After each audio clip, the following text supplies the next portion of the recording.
What's up, everyone?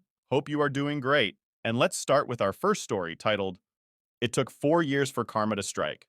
Discovery Day for me was 4 years ago when I discovered that my wayward wife was sleeping with my best friend. OP is 46, his ex wife 49. If that wasn't bad enough, when all that came crashing down, I was informed that my 4-year-old daughter wasn't my daughter at all, but his. I thought she told me this out of spite, but unfortunately she wasn't. A paternity test revealed that horrible reality. Now to the present.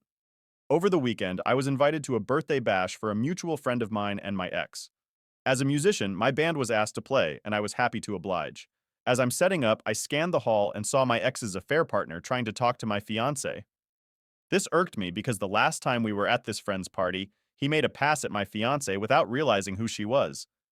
Needless to say, this didn't go over well with my ex when she found out, and I got the satisfaction of knowing that given the chance, he would do to her what they did to me.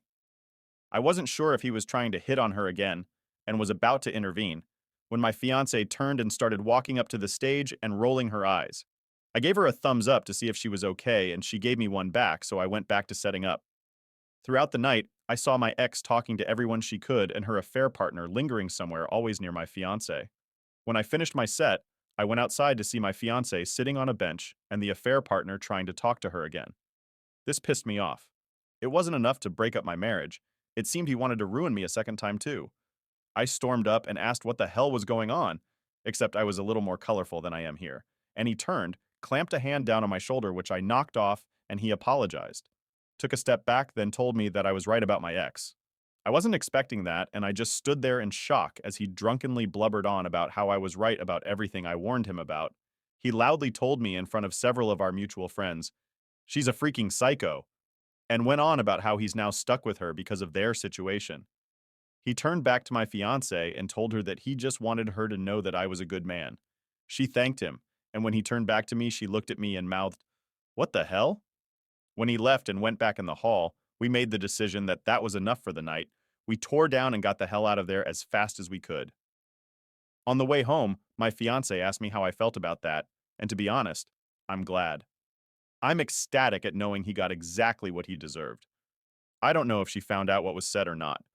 My phone has been quiet and no one said anything to me about it, but I don't think it will be too much longer before it blows up even further. Seems like he's hitting his limit, and when that happens, I'm sure I'll hear all about it.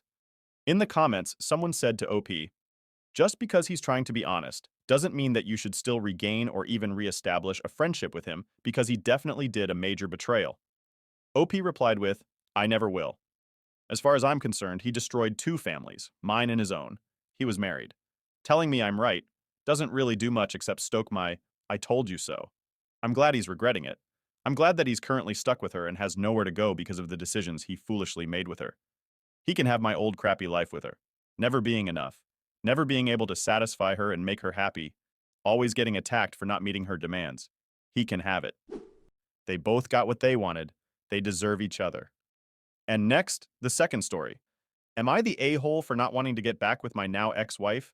Sorry for being a little long, but the backstory is important. My now ex-wife and I divorced roughly 6 months ago. Recently, she's been asking me rather frequently to move back in to do couples therapy and if we can start dating again. I keep refusing to do any of the above. Now, to the reason we divorced and why I'm not interested in getting back together. 6 years ago, she had her first affair. We had been married 2.5 years. I decided to do what I thought was the right thing and tried to save the marriage, going as far as accepting all the blame she placed on me for her actions. The following couple years were rocky, but we managed to find some peace and mostly mend things. My father was diagnosed with cancer and eventually lost the battle. I spent the following months focusing on my marriage. I spent as much time with my father as I could and supporting my mother emotionally. Fast forward 6 to 8 months, and I noticed my wife started to withdraw, started acting differently, and started going out with friends a lot more than normal. I suspected she was cheating again, but I couldn't find actual proof. Flash forward to last fall. She comes back from a weekend with friends and says she wants a divorce. I agreed because things never were the same after the first affair, and she had been acting distant again and doing the same suspicious actions as before.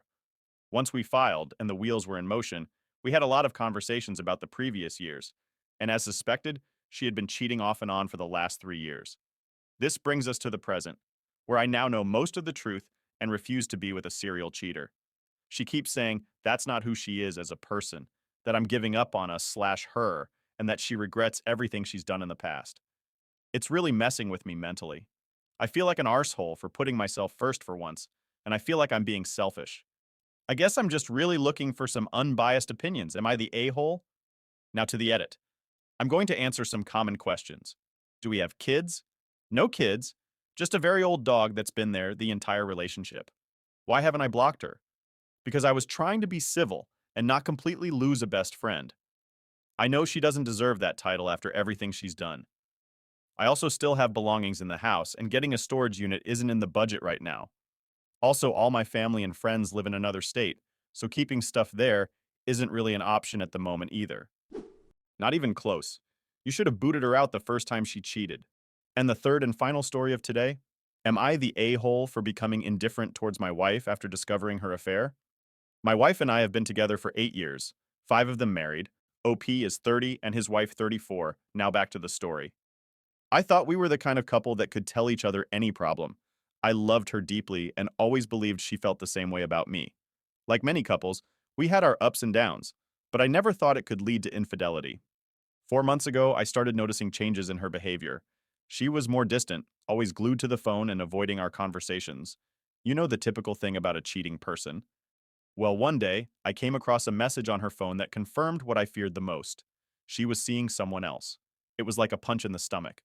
I felt anger, sadness, and an overwhelming sense of betrayal. But instead of confronting her right away, I decided to wait. My main reason was to protect myself in a possible divorce. If I was going to face this situation, I wanted to have solid evidence, so I spent the next 2 months gathering messages, photos, and anything else I could use if things got legally difficult. During those 2 months, I pretended normality while the pain piled up. I watched her act like everything was fine, and with each passing day, my feelings for her faded. The love I once felt was replaced by indifference. If anyone says that love for someone doesn't go away, well, it's not entirely true. When I finally gathered all the evidence, I confronted her.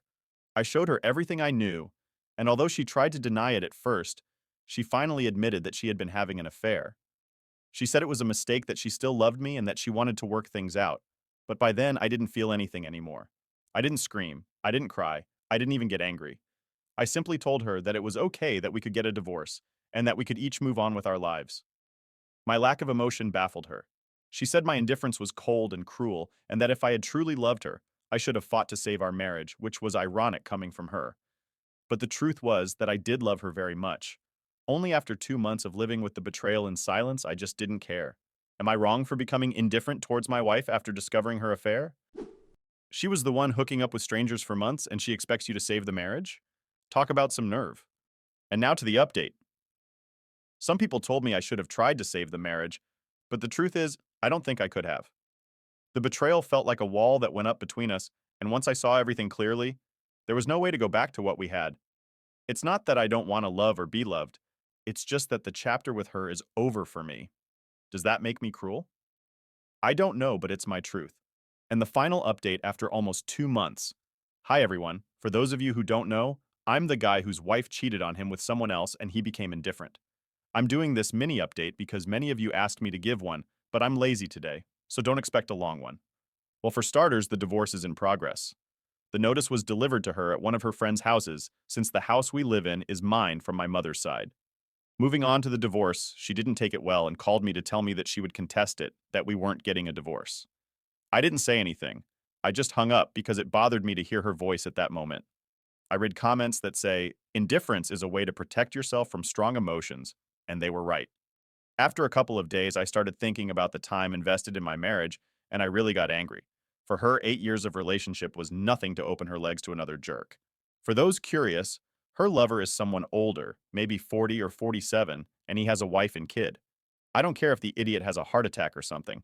My soon-to-be ex and that guy are just trash that came out of the same landfill. Sorry I was getting angry as I was writing, so I took some time to calm down. Back to my soon-to-be ex, I really don't care if she decides to contest the divorce. She's just making things harder for herself, since all of our assets are separate, including the house where I live. For the moment, that's all I can share with you. Thanks for your advice, and to all of you who commented that I should work things out with her, screw you. You don't decide for others, you just show that you have problems. I'd rather divorce 1,000 times than stay with a traitor with no morals. That's the spirit. As they say, the opposite of love isn't hate but indifference. Keep pushing forward and good luck. And the last story? My kids hid my wife's affair and helped her keep it a secret. Last week, while my wife, 49 female, was taking a shower, I, 50 male, saw a notification pop up on her phone and went to open it thinking it was one of our daughters, Maddie, 24 female, and Alice, 26 female, confirming what time their girls' dinner was. Instead, I saw an unsaved number saying, "I can't wait to see you," and then kissing emoji. I froze for a second. I clicked on the message and saw a short thread mostly confirming dinner plans for that evening and how they missed each other, and once a week just wasn't enough. I knew what I saw. 29 years of marriage down the drain. Hoping to catch her in a lie before she left the house, I texted both our daughters and asked them about girls' dinner. What happened next broke me to my core. Both girls confirmed the dinner and said they were excited. I couldn't believe it. Not proud of what came next. I turned her location sharing on with me and her phone and let her leave. I followed her to a restaurant and lo and behold, neither daughter was there, but instead a man I knew was her boss. I was so heartbroken. Part of me was hoping I was just a paranoid freak and my daughters would be there happy to see me. But no, just my cheating wife and her affair partner. I took pictures of the two of them holding hands and kissing. I know I should have waited, but I couldn't help myself. I was so angry. As soon as I got in my car, I opened the group chat we had as a family, sent them all the photos, and said, "Glad you're enjoying girls' dinner together." I then turned my phone off and drove to my brother's house and asked to stay the night. I woke up the next morning to over 40 texts and 20 voicemails. My wife went through the cheater's playbook of excuses. I didn't even listen to her voicemails. I was about to respond with, "I will be getting a divorce. I recommend a lawyer." But my brother stopped me. He told me to meet with a bunch of lawyers first and make sure she couldn't use them. Instead, I just sent the group chat a simple message. "I'm physically fine, but need time. I will come home when I'm ready." I then muted my phone. I called different lawyers that looked to be the best in town that morning for appointments, met with all of them, and picked the one who looked ready to treat this as scorched earth as possible. Finally, after spending all day with lawyers, I looked through the messages and both my daughters were apologizing. My younger daughter, the daddy's girl of the two, was manic. She had texted me almost 50 times saying she never should have lied and hated it every time. Her boyfriend even reached out asking me to please reach out to her, that he didn't know what was going on, but that she was on the verge of a panic attack. "Maddie, I love you, but please understand that what you've done has hurt me deeply. I need you to give me space." I sent it, and within seconds got a, "Okay, I'm so sorry, I never should have helped. I'll never forgive myself. I love you too." I didn't respond. Alice was different. We always had a good relationship, but she was a mama's girl through and through. She said she was sorry, but that I shouldn't throw away a good marriage because of one mistake. This made me furious. "Alice, this isn't a mistake. This is a betrayal from my whole family. Please don't reach out again until I make first contact." She never responded, but I know she showed it to me soon to be ex, because she started saying that I shouldn't take this out on Alice. I never responded. I'll never talk to her again except through lawyers. This all happened 5 days ago. I'm still at my brother's and can't contain my feelings. I cry every morning and most of the day. I oscillate between complete debilitating sadness and all-consuming anger. Losing my wife will be hard enough, but how do I ever look at my children again? How do I even begin to forgive them? Alice is supposed to get married in the fall. I've been paying for almost everything. Now I'm probably not going to go. I don't even know how to move forward. I am completely destroyed. It's clear they don't care about you. Move on with your life and let go of them. And now, to the update.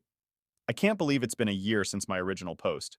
Some days it feels like it just happened yesterday, and others I feel like it's always happened. There was never before. My soon-to-be ex-wife, Julie 50 female, and I are still going through the divorce proceedings. We were forced to do a 6-month legal separation before we could start the divorce. I moved back home after a week and a half at my brother's. I served her with the legal separation a week later to ensure I had reestablished that our house was still my home location. The terms were absolute hell. We had 1 year left on the mortgage, so whoever was going to stay at the house was supposed to pay the full amount for the year. Of course, because she had been a stay-at-home mom 20 years ago, until Maddie started pre-K, her decision that I was against, she used that against me, and she was allowed to stay at the house, but we split the mortgage. I ended up moving into a one-bedroom apartment. That's where I'm writing this now. Maddie and I made up somewhat quickly. She came to the house and refused to leave until I talked to her. She didn't throw a fit or anything. She just wouldn't leave. This went on for a couple of weeks.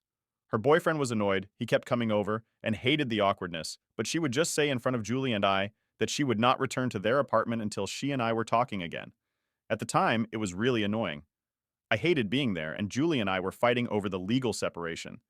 But I eventually unleashed some frustration onto Maddie, and she told me how she found out. Apparently, at an actual girls' dinner 2 weeks prior to my finding out, Julie was quite drunk and let it slip. Alice tried to stop her but couldn't. Alice and Julie begged her to keep quiet until Julie could come clean to me. Maddie was crying as she said this, and told me she now realizes that her mom had no intention of ever telling me. The girls' dinner lie was the first time she had lied to me about the affair, and according to her mom, she was going to break it off with the AP and then tell me that night. We were both crying, and Julie came in trying to defend herself, and I unleashed all of my anger. I yelled like I had never done before. Maddie even had to calm me down. She didn't just manipulate me, she straight up used at least one of our daughters. It was unforgivable. That's when I just agreed to the mortgage split to get Maddie and I out of that house. Maddie moved back in with her boyfriend that night, and I found my current apartment. Maddie decorated it for me. Alice and I, unfortunately, are not on speaking terms. After the fallout, her fiance called me and asked what was going on. He suspected that she was cheating. I told him that I had no reason to suspect that she was cheating, but that my wife had cheated on me, and Alice knew before me. Not sure exactly what happened next, but it ended in them breaking up. Alice blames me, saying I should not have told him anything. Since coming to my apartment in tears and blaming me for everything, she blocked me and we haven't spoken. I was able to get some money back from vendors I had dealt with directly, but I know Alice kept some of the money for herself. I still have no idea how long Alice knew of the affair, and her lack of remorse likely means we will never have a relationship again. Alice and Julie are currently living together at the house. Julie is openly dating her boss now. He left and went to another firm when I caught them, scared he would lose his job. I'm embarrassed to say I am jealous. Not of the two of them, they will implode, I'm sure, but jealous of not being lonely. Maddie has been encouraging me to go out and helped me set up a dating profile. So awkward. She then called me a weirdo when my first match was with a 33-year-old single mom. We have a date planned for next week that Maddie encouraged me to go on, but I'm just not sure I'm ready to start over. It's time to remove these toxic people from your life. Thanks for watching. If you enjoyed the video, be sure to like and subscribe so you don't miss out on our future content. Catch you in the next one. Bye-bye.